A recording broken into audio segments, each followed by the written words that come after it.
je me disais, je le saurai si je travaille. Je vais m'en coiffer mardi. Donc j'avais un Vous les contrat coupez. Non, non, je sais. Attends que la bien poudre marché. tombe pas sur le vêtement. Au début, parce qu'au début, je comprenais rien. Mais une fois que j'ai compris, ça... Mademoiselle Chanel. J'admire la jeune Coco parce que avoir si peu de chance au départ et d'en faire ce qu'elle en a fait, c'est fantastique. Je dois dire, pour la gamine, j'ai beaucoup d'admiration parce que pas d'éducation, des parents quand même très pauvres, le père absent, rien. Je veux dire, son point de départ, c'était zéro. Donc c'est incroyable ce qu'elle a pu en faire. J'avais un homme qui m'adorait, je l'adorais aussi, et tout ça, ça me semblait tout ça. Tout ça n'avait aucune espèce d'importance. Je pense que la religieuse était extrêmement méchante, que ça devait être une sale ambiance, ça devait être au point de vue hygiène horrible, au point de vue nourriture horrible, ça devait être froid en hiver, ça devait être horrible avec des punitions, des prières à des heures impossibles.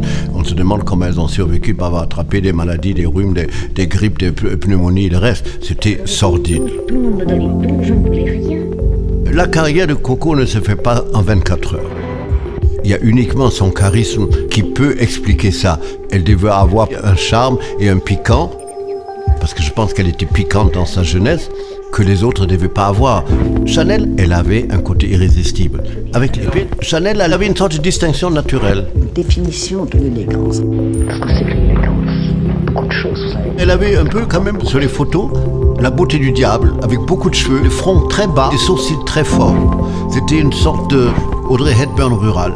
Et elle mettait des choses relativement simples, presque des choses de gouvernante. Mais il n'y a pas de mal à ça. C'est plus élégant que des chichis et des francs-freluches bon marché dans des satins immondes. Parce que si vous n'avez pas tout un jardin sur la tête, c'était presque pas bien. De mettre une petite chose en paille tout rond avec une seule plume, c'était un acte de courage à l'époque. Ces époques étaient horribles. Il fallait survivre. On croit que c'était la belle époque, c'était cela. C'était assez sordide.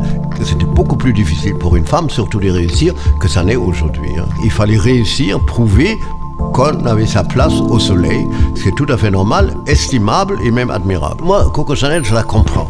Je comprends sa méchanceté, je comprends tout, parce que si elle est devenue ce qu'elle est devenue, c'est aussi en triomphant de ce qu'elle était.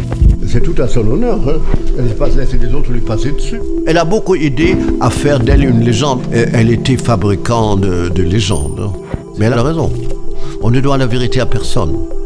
Elle a créé une image et elle aimait l'idée que la postérité se tient à cette image. Que maintenant on dit c'était pas comme ça, quelle importance ça. Le résultat est là, l'image est là, l'esprit est là, ça vit encore. 100 ans après, il y a 300 boutiques Chanel dans le monde, il y en avait une seule à Deauville en 1913. Alors franchement, quelle importance ça a. Il y a quand même un truc qu'elle a fait que personne d'autre a réussi.